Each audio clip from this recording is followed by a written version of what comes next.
નમસ્તે મિત્રો, સ્વાગત છે તમારું આજના મારા નવા વિડીયોમાં. આજે હું બનાવીશ ભરેલા કારેલાનું શાક. તો મેં મીડિયમ સાઈઝના 500 ગ્રામ જેટલા કારેલા લઈ લીધા છે. હવે આને કટ કરી અને આની છાલને આપણે રાખી મૂકવાની છે. આનો પણ આપણે ઉપયોગ કરવાનો છે.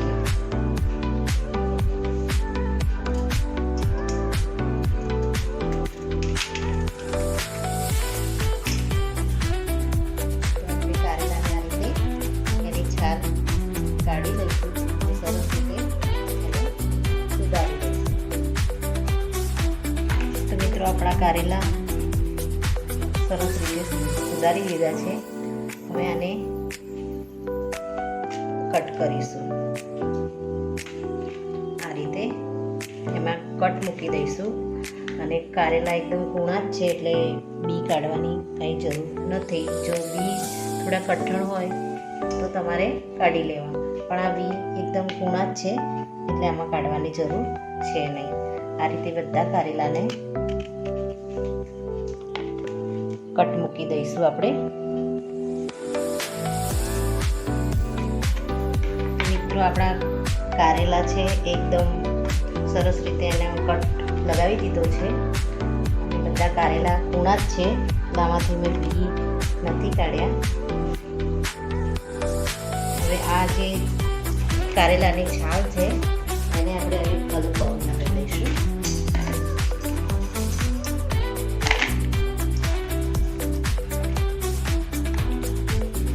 આનો પણ આપણે આગળ ઉપયોગ કરવાનો છે. આપણે આને છાલને ફેંકી નથી દેવાની અને ધોઈ અને સુધારીને કાઢેલી છાલ છે. મિત્રો, આમાં આપણે થોડું મીઠું એડ કરી દઈશું અને તેને આ રીતે ફેરવી અને મૂકી દઈશું. હવે મિત્રો, કારેલામાં આપણે કટ મૂકી દીધું છે, એમાં આપણે થોડું થોડું મીઠું લગાવીશું. આ રીતે મીઠું લગાવી કલાક માટે મૂકી દઈશું.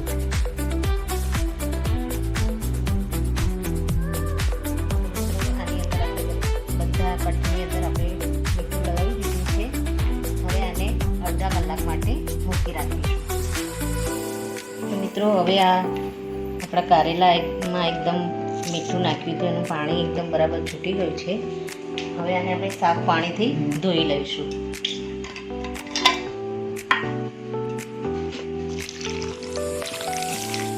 મીઠું નાખ્યું હતું એટલે મીઠાનો ભાગ થોડો નીકળી જાય. અને સાફ પાણીથી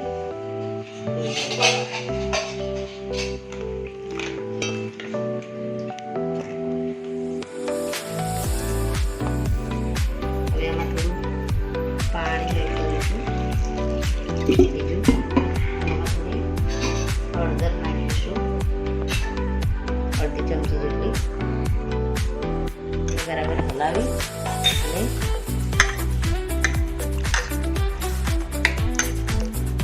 એક સાઈડ કારેલામાં આ રીતે હળદર અને પાણીમાં ડીપ કરી અને આપણે મૂક્યા છે. હવે આપણે જે છાલને અલગ મીઠું નાખી અને આપણે મૂકી હતી એમાં પણ પાણી એકદમ છૂટી ગયું છે. એને પણ આપણે એક પાણીથી ધોઈ લઈશું. એક પાણીથી ધોયા બાદ એને પણ બરાબર નીચોવી અને અલગ વાસણમાં લઈ લઈશું.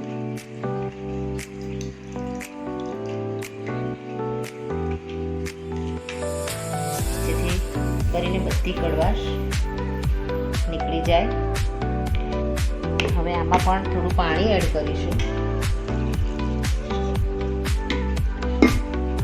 પણ થોડી હળદર એડ કરી અને બસ 2 મિનિટ માટે મૂકી રાખીશું, જેથી થોડી પણ કડવાટ રહી ગઈ હોય એકદમ નીકળી જાય. હવે કારેલાને આપણે હળદરના પાણીમાં 2 મિનિટ ડીપ કર્યા છે. હવે એને ફ્રાય કરી લઈશું. મેં ગેસ ઉપર કઢાઈ મૂકી છે. હવે એમાં આપણે થોડું બટર એડ કરીશું. એની સાથે તેલ પણ એડ કરીશું.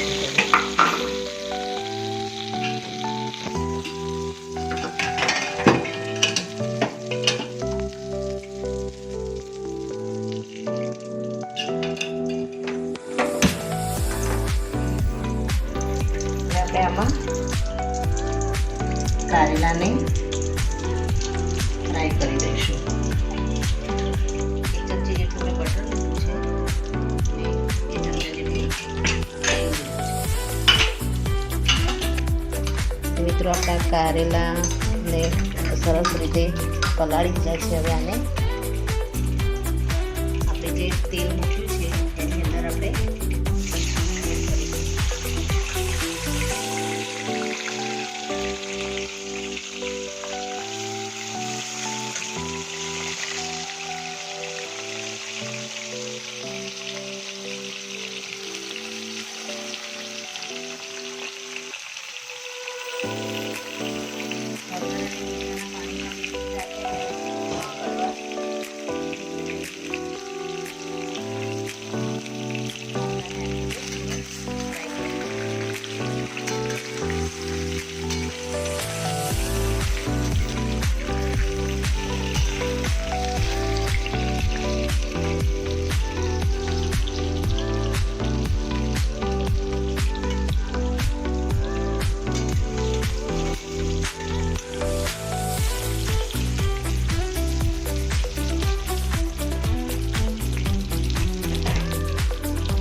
મિત્રો આપણા કારેલાનો કલર ચેન્જ થઈ ગયો છે અને આપણે ખાલી 50% જ કૂક કરવાના છે.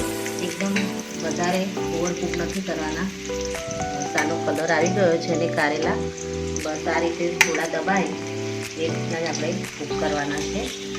હવે આપણે આ કારેલાને 2-3 મિનિટ માટે થોડા હલાવી અને પછી અલગ વાસણમાં કાઢી દઈશું. કારેલાનો કલર ચેન્જ થઈ ગયો છે.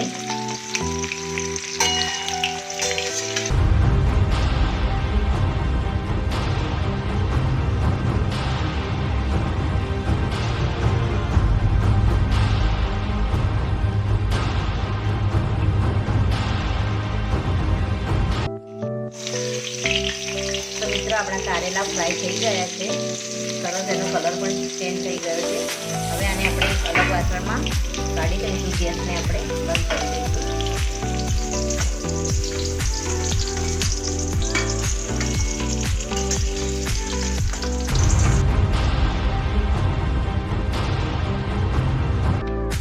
મિત્રો આપણે આ કારેલાને થોડા તેલમાં ફ્રાય કરી દીધા છે. હવે તેને એક વાસણમાં પણ કાઢી દીધું. હવે અહીંયા આપણે મસાલાનું આના સ્ટફિંગની તૈયારી કરીશું. મિત્રો આપણું તેલ આવી ગયું છે. હવે મેં 4 થી 5 નંગ ડુંગળી લીધી છે. ઝીણી ઝીણી સમારી લીધી. હવે આને આપણે એમાં ફ્રાય કરી દઈશું.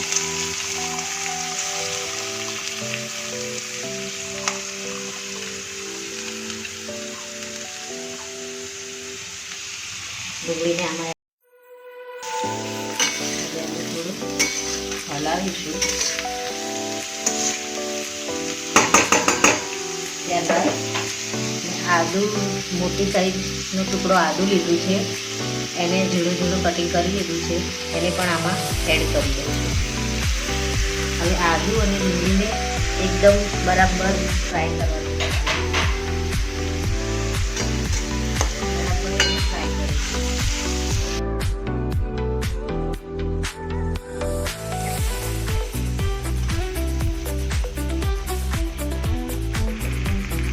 હવે આની અંદર આપણે આ જે છાલને કટિંગ કરી છે એને આમાં એડ કરી દઈશું.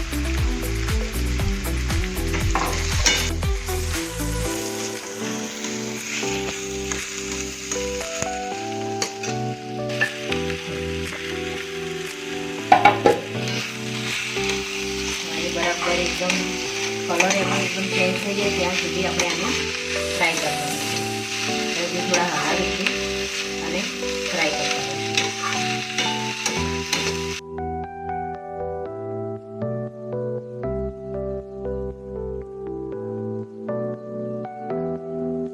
તો આપણું આ સ્ટફિંગ રેડી થઈ ગયું છે. હવે આપણે એની અંદર બધા મસાલા એડ કરીશું. સૌ પહેલાં તો ધાણા જીરુંનો મસાલો અડધી ચમચી નાખીશું. થોડી હળદર એડ કરીશું. આમાં તીખું મરચું છે અને એક ચમચી જેટલું એડ કરીશું. આમાં શેકેલું જીરું છે એને પણ આમાં એડ કરી દઈશું. મસાલા મેં લાસ્ટમાં એડ કર્યા છે જેથી કરીને બળી ના જાય મસાલા.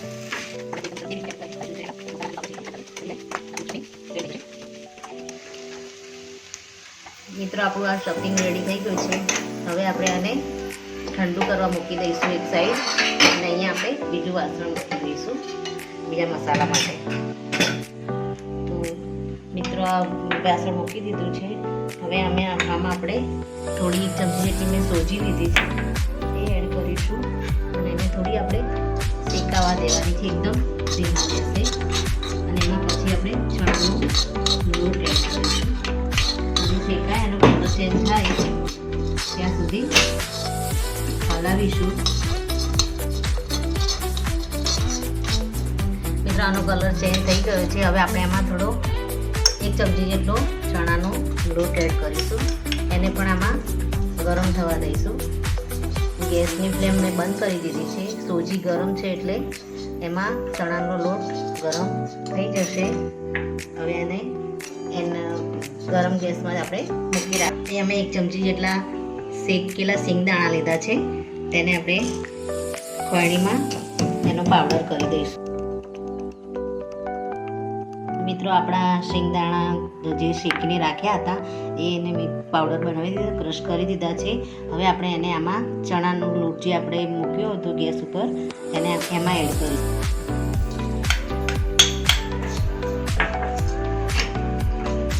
વાસણ ગરમ જ છે એટલે આમાં આપણે થોડી વાર માટે થવા દઈશું. આપણો ચણાનો લોટ પણ એકદમ શેકાઈ ગયો છે, એકદમ છૂટો થઈ ગયો છે.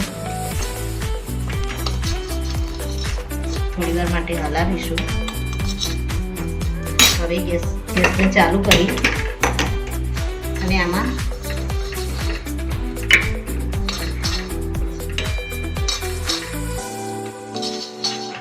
આપણો આ મસાલો શેકાઈ ગયો છે. હવે આ જે આપણે ડુંગળીવાળું જે સ્ટફિંગ તૈયાર કર્યું છે એને આપણે આની અંદર એડ કરી દઈશું અને ગેસને આપણે બંધ કરી દઈશું.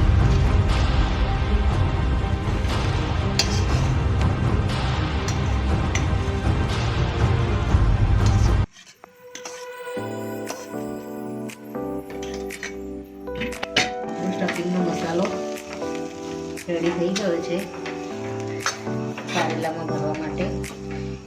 એમાં આપણે ઉપરથી લીંબુ એડ કરીશું.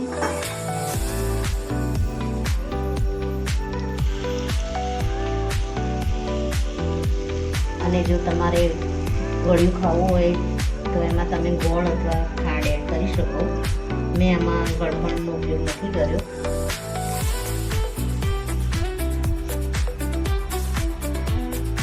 હવે આમાં થોડું મીઠું એડ કરીશું. આપણું સ્ટફિંગ એકદમ રેડી છે. પછી આપણે થોડું મીઠું એડ કરીશું. આમાં આપણે થોડું મીઠું એડ કરી દઈશું.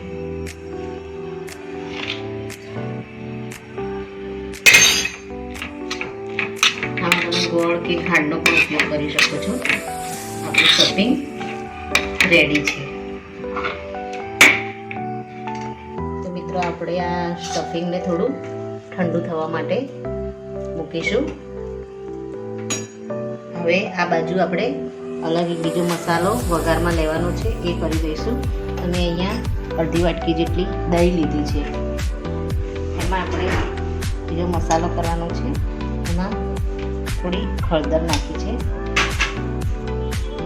અડધી ચમચી ધાણા જીરું એડ કરીશું. ત્યારબાદ અડધી ચમચી ગરમ મસાલો એડ કરીશું.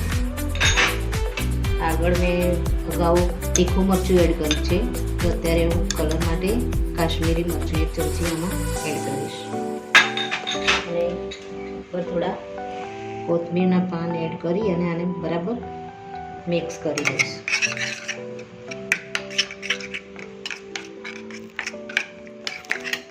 અને બરાબર હલાવી દઈશું.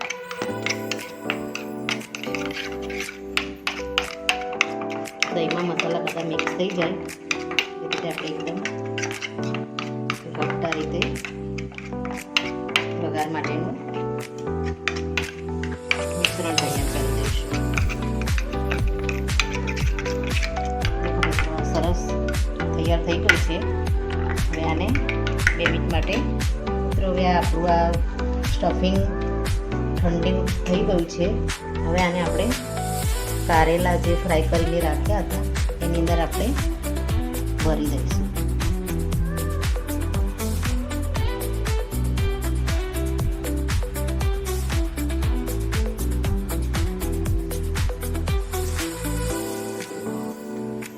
એકદમ ફૂલ જ ભરવાનું છે સ્ટફિંગને.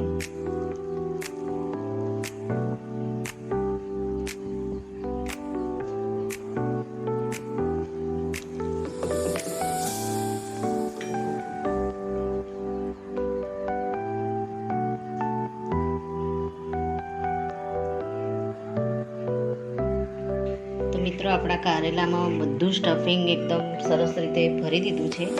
હવે આપણે આને વઘાર કરીશું. તો ગેસ ઉપર મેં કઢાઈ મૂકી દીધી છે. આપણે તેલ નાખીશું.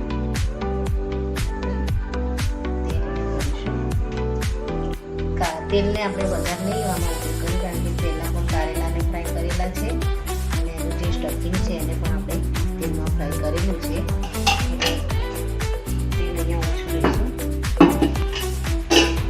તેલ બરાબર થાય એટલે આપણે જે દહીંનું જે મિશ્રણ રેડી કર્યું છે ને એને આપણે આની અંદર એડ કરવાનું છે. હવે આપણે આની અંદર દહીંનું જે મિશ્રણ તૈયાર કર્યું હતું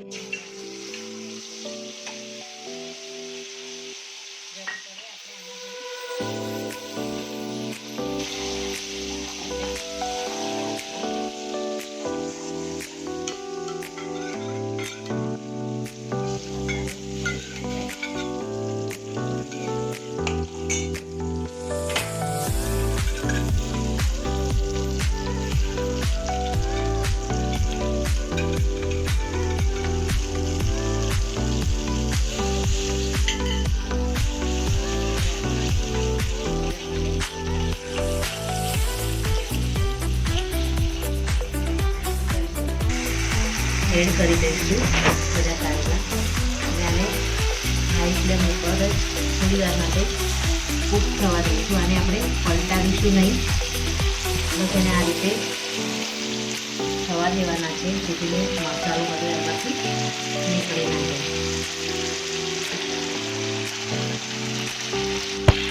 થોડી વાર માટે ઢાંકી અને કૂક થવા. તો મિત્રો આપણા કારેલા કૂક થઈ ગયા છે. 2 મિનિટ માટે જ રાખ્યા હતા આને. બસ આનો હવે ગેસ બંધ કરી દઈશું. મિત્રો આપણા કારેલા એકદમ રેડી થઈ ગયા છે. હવે આપણે તેને સર્વ કરી દઈશું.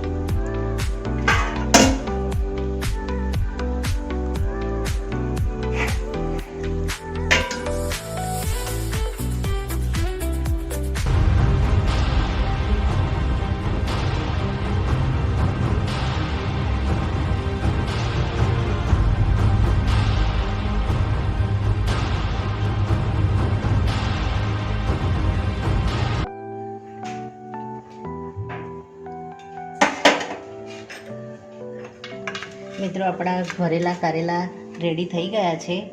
હવે આને ઉપરથી આપણે કોથમીર નાખી અને સર્વ કરી લઈશું. તો તૈયાર છે મિત્રો ભરેલા કારેલા. તમે ઘરે જરૂરથી આ રીતે ટેસ્ટ કરજો. ખરેખર ખાવામાં ખૂબ જ મજા આવશે. મારા આ વિડીયોમાં અંત સુધી જોડાવા માટે ખૂબ ખૂબ આભાર. મારો આ વિડીયો જો તમને ગમ્યો હોય તો લાઈક કરજો, શેર કરજો અને સબસ્ક્રાઈબ કરવાનું ભૂલતા નહીં. Thank you.